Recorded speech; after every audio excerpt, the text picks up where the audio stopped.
یو دکاندار و منیاری ول هغه پکې ډېره زیاته ترقي وکړه او زمونږ د والد صاحب ورسره ډېر ګهره تعلق و نوم نالم بعضې کسان به مشرانو پیژني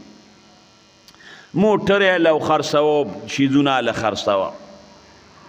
نو هغه سړی اوس مړ دی نو ګاډي یې واغېست سړي راوښکي او زیرو ماډل ګاډی دی لاړ ګاډی یې واغېست چې ویغش هغه چابي ورکړه وی دا چابي والا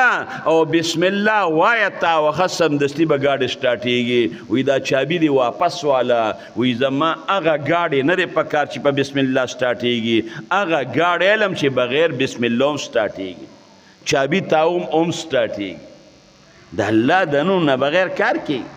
د الله شان ته ګوره په مزه هغې کارونو کې پرېوته هغه دوکان یې ورپسې خرڅ که پلرې پلین کوچ یې چلو اکسیډنټ یې د ارچن په لار باندې وکړه مړ شو هر څه ختم